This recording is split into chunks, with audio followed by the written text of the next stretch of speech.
In a world where it seems totally normal to listen to a podcast about the Toronto Argonauts, it's the X's and Argos podcast. Welcome to the X's and Argos post-game reaction podcast brought to you by Funny Bone Broth. My name is Ben Grant, joined as always by JB, although it's a far less useful JB than I'm used to because, JB, you had a prior engagement. We're unable to make it out to the game today. Why are you here? That is a good question. In fact, I'm asking myself currently at 12:23 a.m. I suppose that I have a number of questions that I would like answers to. So that will be my justification. Yeah, actually, and I have some questions to ask you sort of philosophically, and I guess that is also how you will contribute to this episode. But yeah, a really, really exciting game, and you can't always say that about preseason games. In fact, most of the time, I think preseason games are terrible in almost any sport. And we have been treated to two consecutive barn burner finishes last week in Ottawa with a loss, and this week in Guelph against the Ticats with a win. The Argonauts winning 18-17 on a Boris Bede 33-yard field goal on the last play of the game. And there's got to be a little bit of flashback for Hamilton fans. I know there were some sitting right in front of us who felt very much like they had the game in hand with about a minute to go. And JB, you remember we were in Hamilton, last year for that miraculous comeback and Boris Bede long field goal for the win. It felt very much the same way there, where all the Hamilton fans felt like, it's over, game's done, and there's Bede just ripping their heart out one more time. So I'm going to go through a little bit of a recap first, just because I know a lot of people that were unable to watch the game. It wasn't on TSN. It was being live streamed on argonauts.ca, which was amazing that they were able to do that. But I know that didn't necessarily work for everybody. So I'm just going to do a really brief recap, and then we'll go through some of the analysis, some of the players that really stood out, good and bad, and where we go from here. So first of all, before I get into anything else, I needed to comment quickly on the weather in Guelph. I don't know Guelph that well. I haven't spent a lot of time in Guelph. I spent last summer there quite a bit for training camp, and then these past few weeks there quite a bit for training camp. I feel like every time I go to Guelph, I need to bring 10 outfits. On my way there today, I checked my weather app before I left. It was sunny, sunny icon, no clouds, 10% chance of rain. I thought, great. Headed off to Guelph. I arrive at about 4:30, step outside the car, and it starts hailing. Then it rains for a little while. Then it was the most beautiful, spectacular evening I've ever seen. And then it was about -10 at the end of the game and really windy.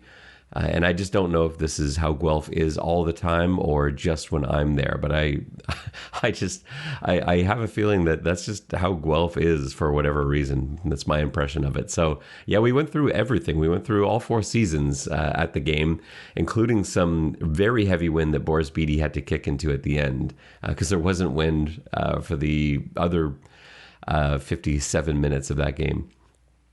So the game starts off with McLeod Bethel-Thompson leading the Argos offense out there.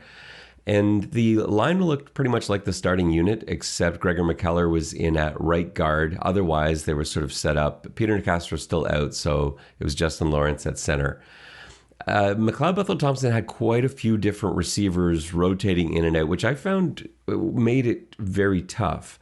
By the end of the half, he'd completed passes to 8 different receivers, but he just didn't really look 100% on. He made some really nice reads. He made some really nice throws, but there were also a few that just got away from him. And you could kind of sense throughout that first half that it just felt like they wanted to get him in the end zone. And if he could have scored a touchdown, they would have pulled him at that point and put in Chad Kelly.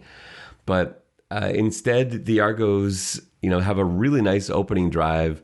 They are in a position to kick a field goal, but I like what they did. It's 3rd and 4 from the 28. They go for it. It's an incomplete pass into the end zone, and they end up, throwing away what could have been an easy field goal. But JB, you back up that decision there. First drive, preseason game, 3rd and 4 from the opposition 28. Why not go for it, Yeah, right? definitely. I think you're going to get Bede his work. And we talked last year. One of the weaknesses of the team last year was Macbeth in the red zone. That it is not an area that he seems to excel at in that sort of closed box style of offense. And I think that for sure is something that I would like to see him get more comfortable with. And I'd love to see the play calling um, become more effective in that area. So I was glad to hear that. Do you do it in a regular season game? Uh, Because you're aggressive. Like, I know you like Yeah. aggressive calls. No, I don't think so. I think I always err on the side of points to take points. It depends on who you're playing. I think if you're playing a really good team and you know you're going to need to get to 30, then I definitely go for the touchdown. And Hamilton did have a lot of starters out there Yeah. on their defensive unit. it's It was kind of a hard to weird say. game that way because you had most of Toronto's starters on both sides. Hamilton had a lot of defensive starters out there, but not a lot of offensive starters out there. And they were pretty quick to rotate through. And so that became even fewer guys that you recognized. But that drive, it started off so well. You had an AJ Ouellette run for 5 yards. Bethel Thompson hits Gittins Jr. with a 26-yard gain, then a short pass to DeVaris Daniels, and then Ouellette with just a 1-yard run, but he like annihilated 2 people on that 1-yard run, as he's apt to do.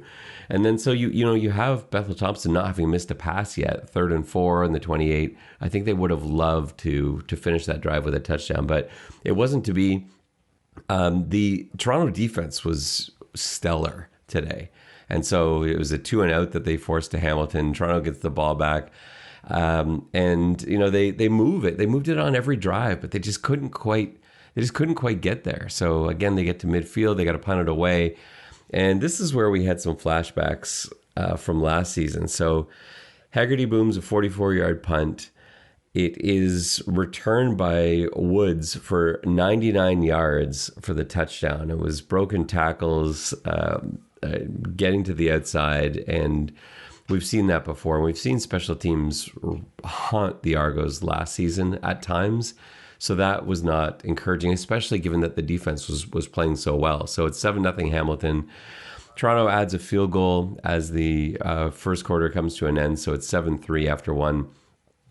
They left pretty much everybody in that offensive unit in for the second quarter. And they were moving the ball. They continued to move the ball. Hamilton continued to struggle. And it just wasn't really, the second quarter didn't have the pace the rest of the game did. It was very much a sort of plodding affair. So Toronto ends up adding another field goal. They're down a point. Hamilton adds a field goal, and then Toronto ends the half with an 18-yard field goal from Boris Bede. So it's 10-9 at halftime, which isn't a very exciting score. But it was an interesting first half to watch. And it's kind of funny. Preseason games are so weird to cover because I was automatically thinking, okay, halftime adjustments.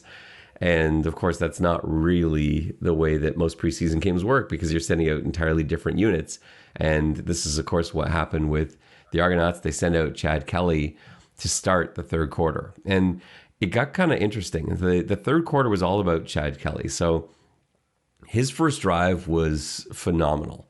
I think he ended up going, I think it was actually 6 for 7 or 5 for 6 on that first drive. It ends in a touchdown to Isaiah Wright. There was some weird stuff that went on. They got down to the 1 yard line. They ran a QB sneak a couple times. There's a penalty against Hamilton, penalty against Toronto.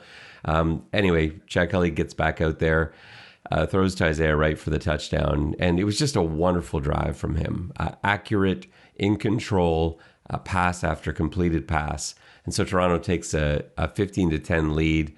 And it looked like things were now going to be in Toronto's control, except we got a very different Chad Kelly in the next drive. He just had that amazing drive, and this is what you get sometimes with rookie quarterbacks.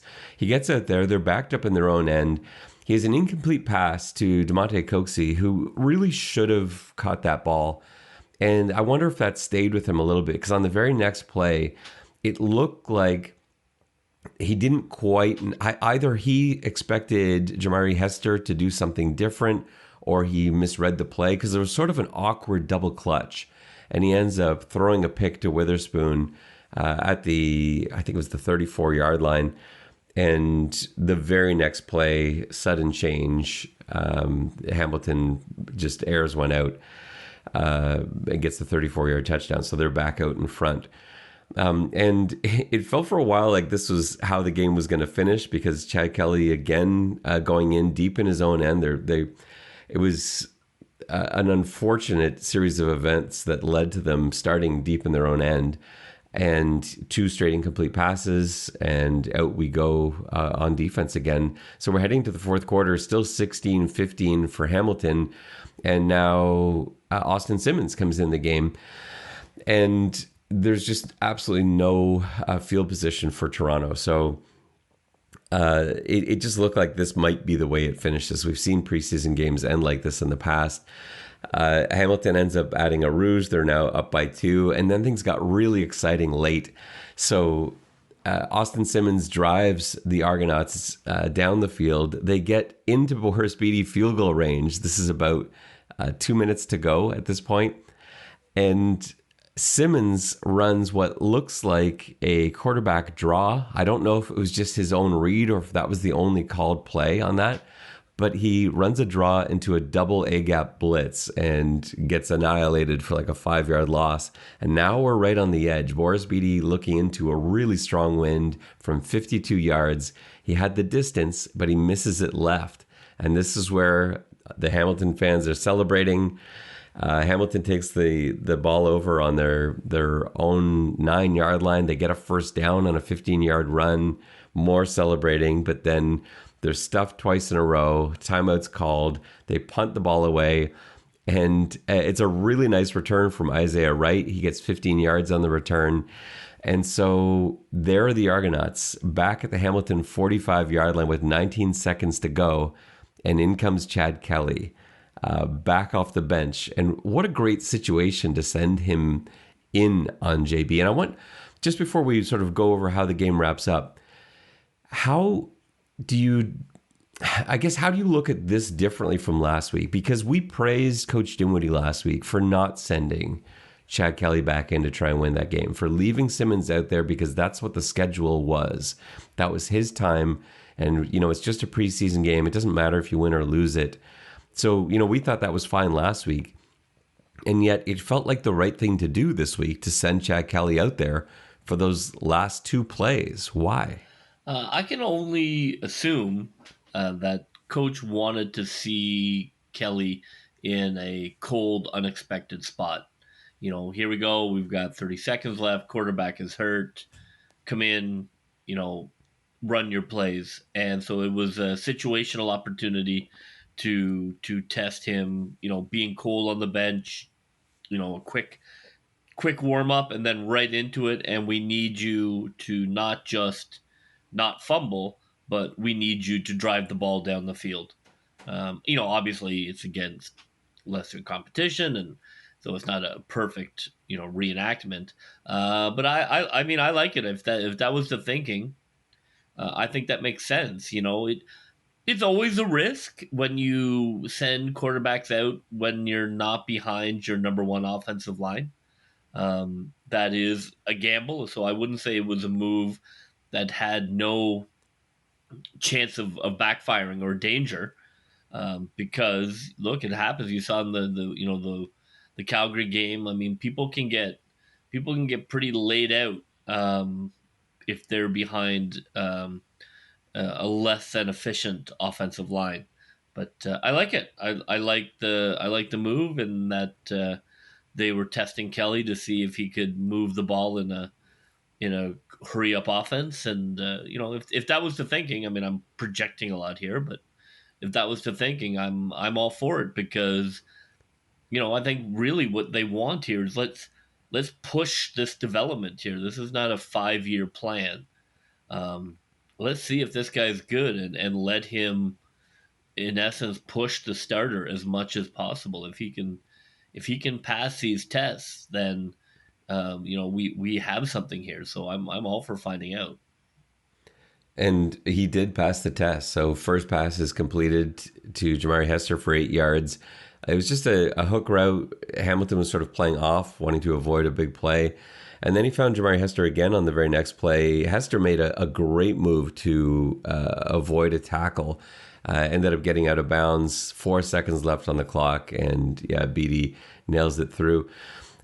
We'll talk about Bede a bit more as we sort of go through positional groups and what it looked like today. But it wasn't your typical Boris Bede game.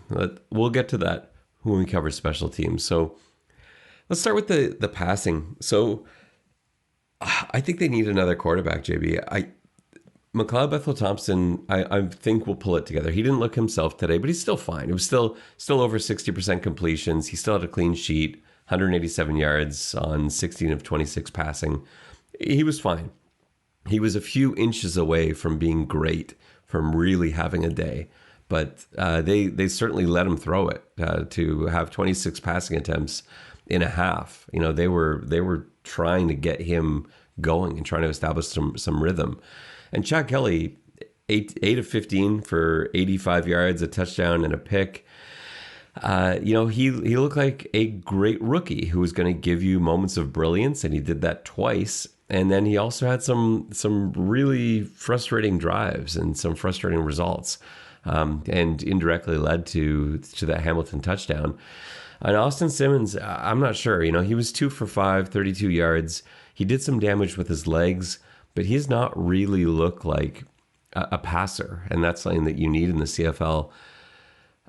They've got to have their eye on somebody, right? Like, there's got to be someone that they think is going to get released, is not going to make it past final cuts. Like, do you think this is it for the quarterbacks? There's just going to be these 3 guys? I agree. I mean, I think I think there are lots of schools of thought.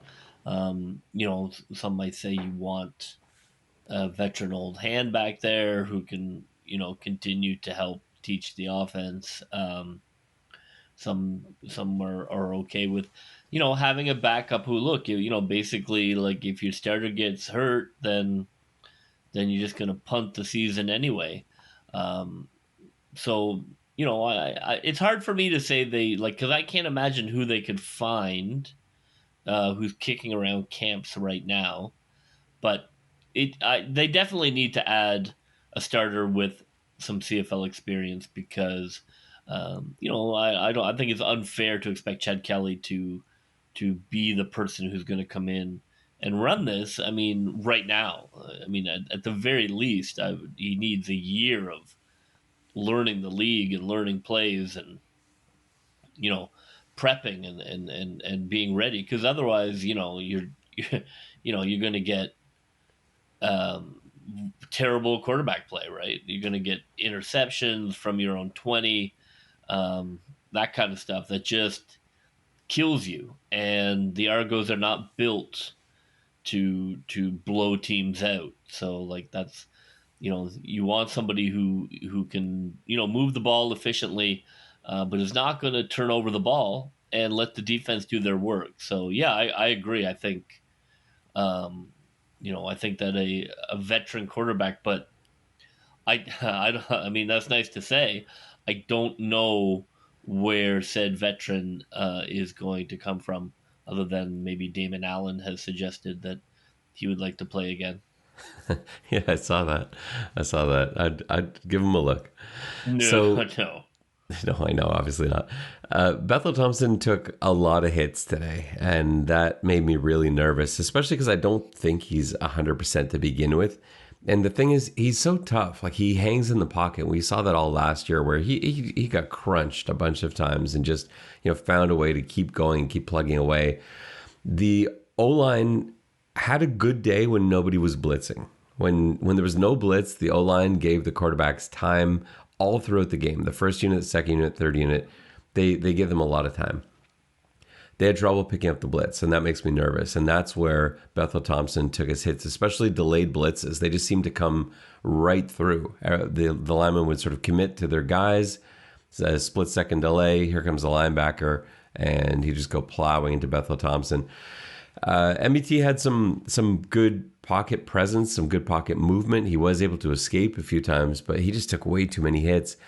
And it's just not worth it in this stage. I know he wanted to, I'm sure he was frustrated. He wanted to connect downfield with these receivers. He knew he wanted to get a score on the board, and so was hanging in there. But yeah, that could have gone really badly. The O-line, it is tough having both Lawrence and McKellar right next to each other on that line.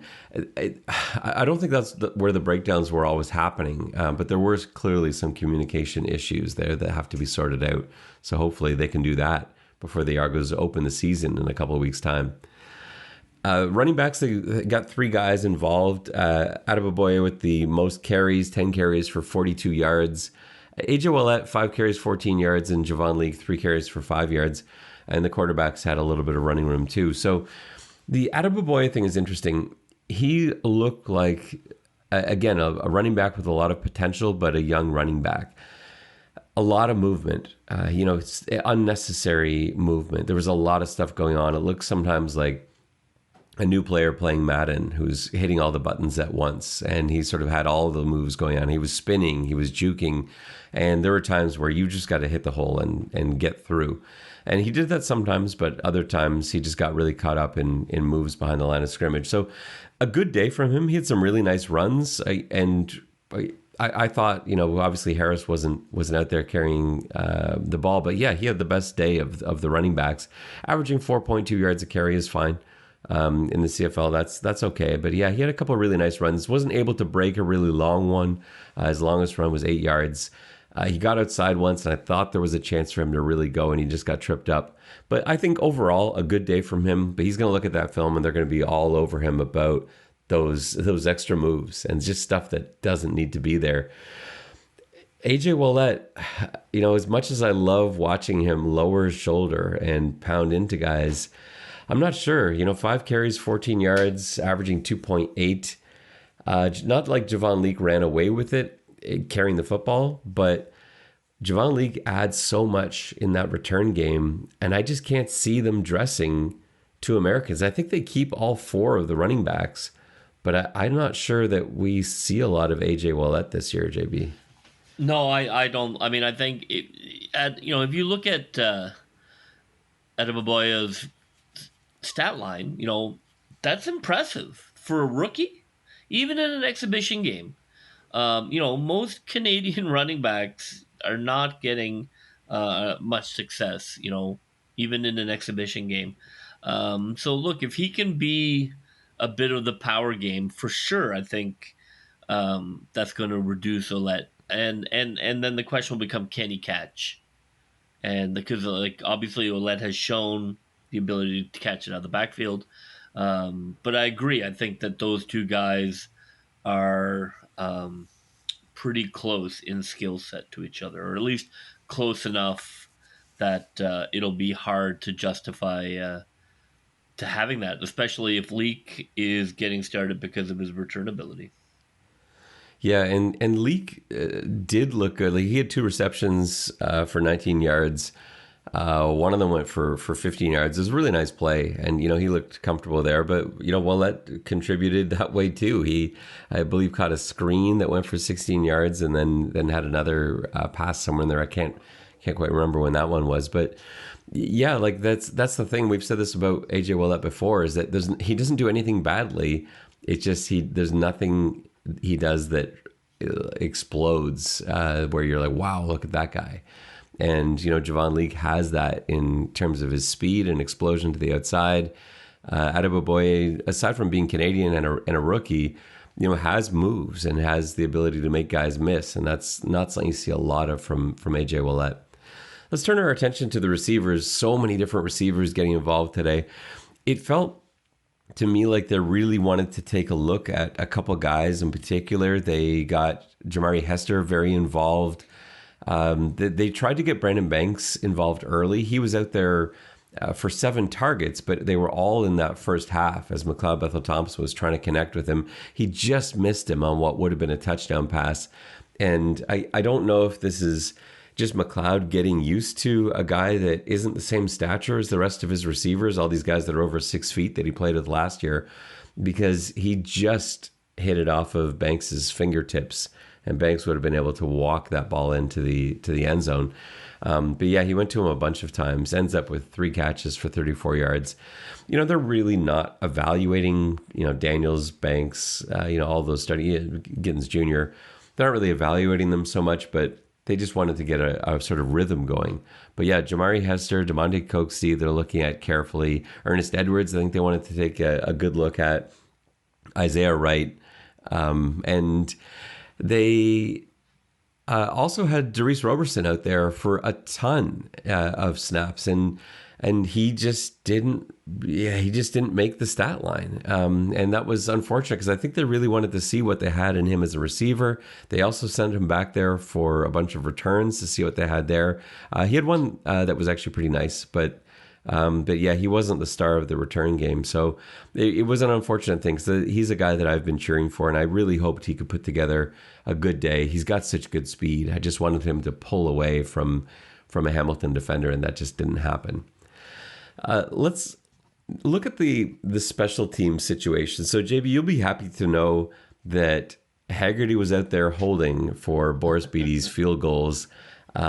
So clearly they also see what we see, that this is something that needs to happen. Now, that being said, Boris Bede missed a couple of field goals, which is really not like Boris Bede. I couldn't tell from where I was. What are the chances this is hold related, habit related? How much does it matter that you've got the same holder out there every time? I mean, it depends on. I mean, it depends on how precious the kicker is. I mean, some won't care at all. Some get really, really rattled by change in routine.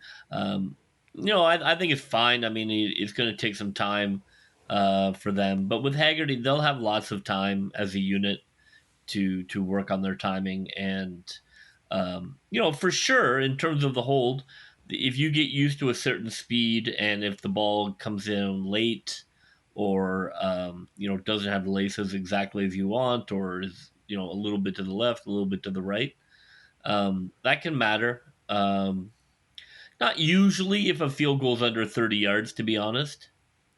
It's really only the long field goals where you're getting it down is so crucial. There's almost no margin for error on a long kick. Everything has to be perfect.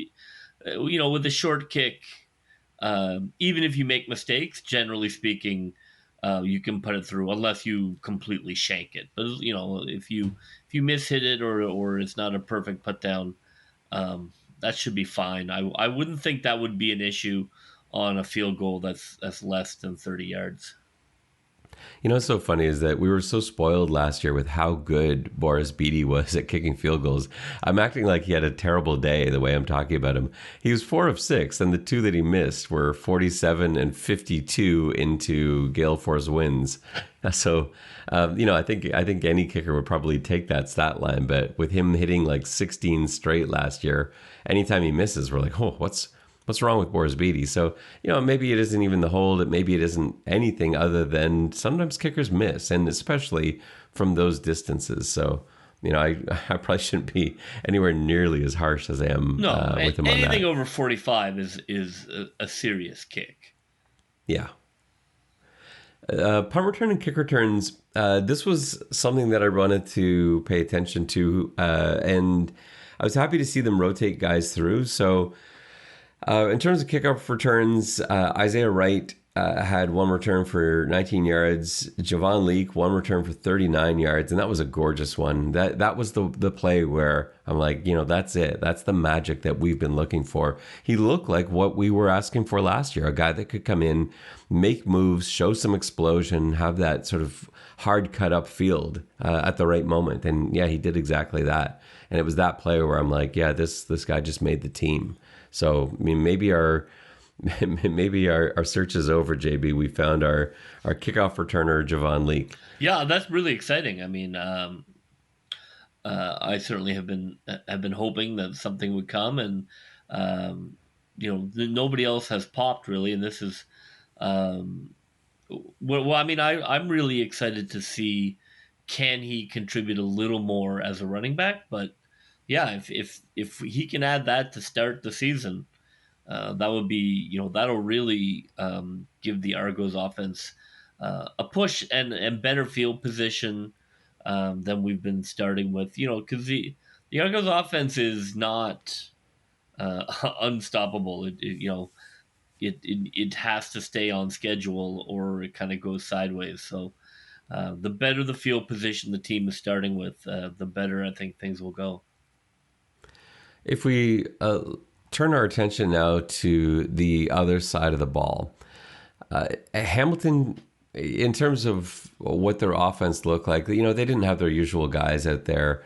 Their quarterbacks, Jalen Morton and Jamie Newman, guys that you're not going to see in the season. So it was a little tough to evaluate some guys, because it's difficult when you're not getting great quarterback play. And with so many linemen in and out, and they've had injury issues there too. So they weren't going to put, their healthy guys out there for a long time. The defense looked outstanding, but I think it's important not to get too carried away, because it wasn't Hamilton's tier 1 guys.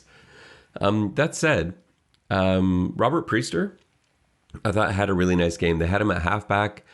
He was playing with the starters. He basically played the whole game, ended up leading the team in tackles. I thought he made some really nice plays. He had a pass breakup pretty early on where he was disguising coverage right until the last second. The quarterback didn't see him. He broke on the ball, and had the receiver not made a nice play, I think that's probably a pick. It ended up getting knocked away. But yeah, I thought he really stood out on the defense.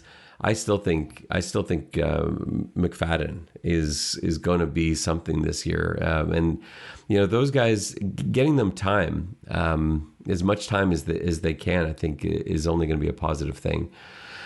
Chris Edwards was out there again with the starters, had quite a bit of time. You're not surprised by that? No, I thought that they probably would, in that. Sometimes you got to find that balance between what you want to do as a coach and what keeps your player going. And, sometimes you have to treat your blue flame players a little differently, because that kind of blue flame is rare and, comes with the occasional hiccup like the suspension. But, that's part of the art of coaching as well, is, some players have to be treated a little differently than others, and not necessarily how you want immediately, because, you want to keep that blue flame pointed in the right direction. The defensive line looked outstanding in that first unit, but again, they're going against guys that are much better than. But really, all game long, I thought the D line played okay. The linebackers, it was hit and miss, but a couple guys really did stand out. Jonathan Jones had a really nice game. He had some beautiful hits. He played disciplined. There were a couple plays where I felt like he could have locked on to underneath routes a little sooner. You could see him register, but he sort of got caught looking around to see if there was a crosser coming back the other way, and he was worried about getting baited into the short end of a high-low, and was then ended up being a little bit late to get in on the tackle. But aside from those couple plays, I thought he looked really good and way more comfortable than we saw him last week. So that's a positive sign. And if you're looking for reasons that you'll keep guys around, reasons guys will make the roster, is when they show tangible improvements. Last week he looked okay, and this week he looked really good, and that's enough to keep a guy around. How did the second unit of defensive backs look? I'm curious, because there's going to be some real tough decisions that have to be made. Yeah, and they were tough to evaluate too, because again, the quarterbacks for Hamilton weren't doing too much, but some up and down play. Like Dion Harris had a really nice pick. Actually, it was a fantastic play. They had so much pressure on the quarterback. I can't remember which quarterback was in at the time. I think it was Morton that was in. And 2 consecutive plays was like turned upside down. He did like cartwheels. He was hit so hard. And on the second one, that was where Harris got in there for the pick. But I think it was Harris who got beat for that deep touchdown pass after the Chad Kelly pick, that 34-yard touchdown. And I think it was he and Tiggy Sanko that were back there in that area, and there was some sort of bust. So a little bit up and down there. You know who I thought had a really nice game was Matt Boten. He was all over his guy in man coverage, but he also had a really heads-up play to break up a screen that was set up beautifully. He was able to shed his block and just come flying in to blow it up. So, I thought he looked really good, and he really needed a big game. That was huge for him. So, yeah, those guys did stand out. There was an injury that I am a little bit concerned about. Eric Sutton, who I think has a real chance to be a player as a Canadian safety. He was banged up early in the game, and I don't think he came back in after that. Other injuries of note, Ernest Edwards got banged up. That was kind of an unfortunate one. There was a deep ball down the sideline. He was on a go route. He ended up getting called for OPI. It was hard to see without a replay. There was contact on both sides as they were running, but it looked like Ernest Edwards kind of grabbed the defender and sort of pulled him to the ground, but the defender landed on top of him.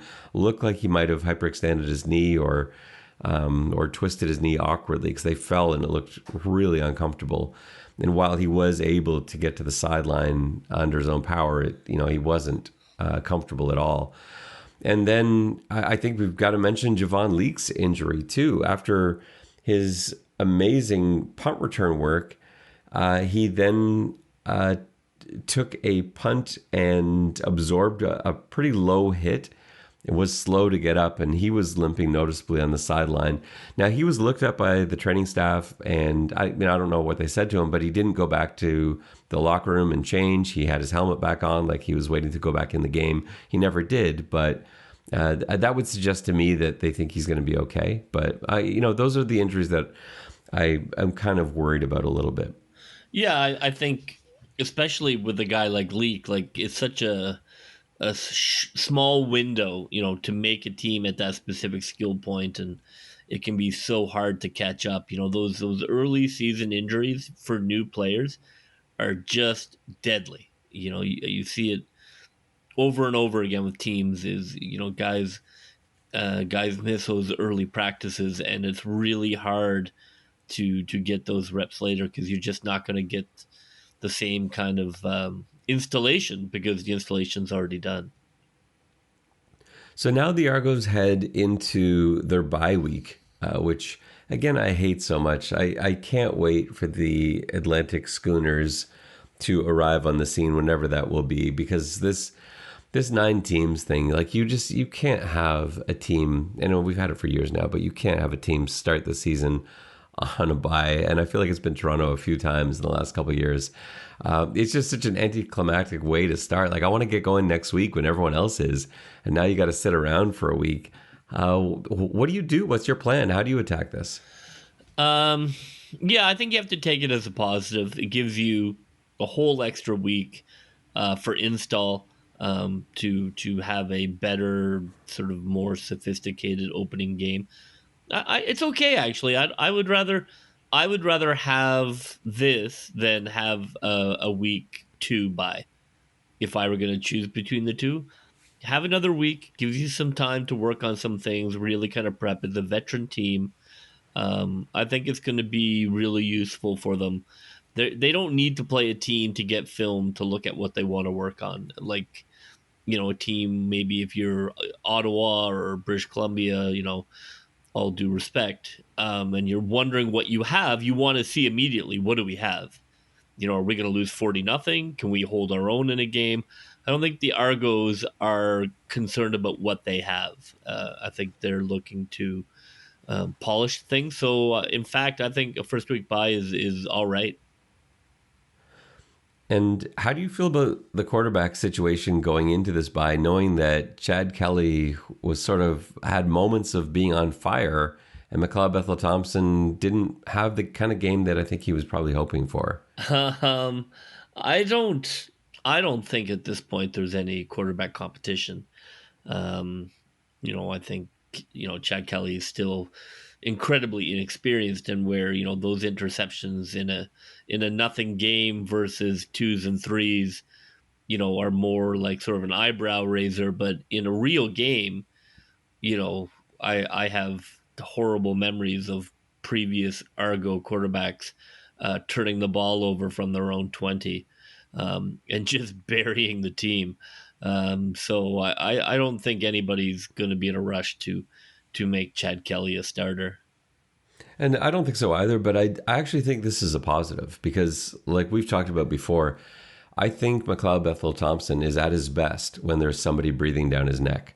And so I think knowing that, and again, he didn't play badly today. He was fine. But I think he'd probably be disappointed in his play. I think he'll probably look at the film and think he should have hit a few guys that he just missed. And I think that's a place that you want McLeod Bethel-Thompson in, where he feels pressure and where he looks at the guy behind him and he's coming hard and playing well. And he's like, okay, I got to pick myself up, because when Arbuckle was on the scene last year, that's when we saw the best play from McLeod Bethel-Thompson. So I don't think there's any quarterback controversy. I don't really think there will be all year this year. I don't think it's set up like that. But I think the better Chad Kelly plays, the better McLeod Bethel-Thompson will play. So I think that's a good thing going to a long week, because it's going to sit with him. I wouldn't be surprised to see McLeod Bethel-Thompson come out in that opener against Montreal and just light them up, because he's got 2 weeks now of sitting with this. So, that's what I'm hoping for. So the Argos home opener and season opener, week 2, is Thursday, June 16th. Montreal is in town. It's a 7:30 start, Thursday night football. Tickets available, of course, if you can make it down to BMO Field. That is going to be a great one. I can't wait to see that. But I guess in the meantime, our attention will focus to Montreal at Calgary this coming Thursday, because we'll get a chance to look at what the Alouettes look like. And I know today Chandler Worthy put up some numbers, so I'm pretty sure we can expect to see him. Yeah, I think we kind of knew that would happen. Yeah, it is nice, and another perk is having extra film, so that you can watch your opponent and they have no film on you.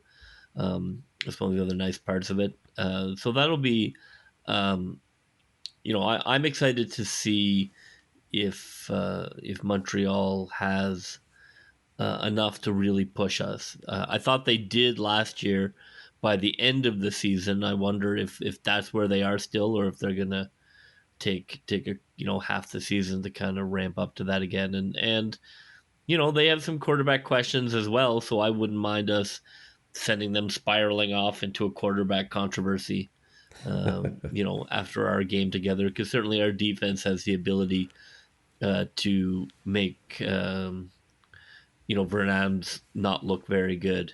So I'm also looking forward to that.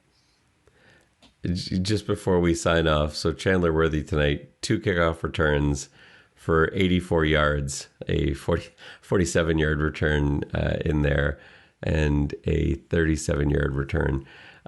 That's so frustrating. If Chandler Worthy runs back a touchdown against the Argonauts, I might just leave the stadium at that point.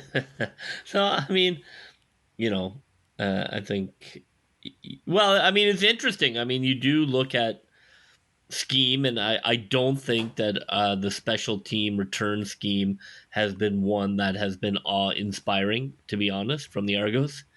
So, look, it could potentially be that, but, we'll see. Let's wait till the games count before we make anybody a hero of the exhibition season.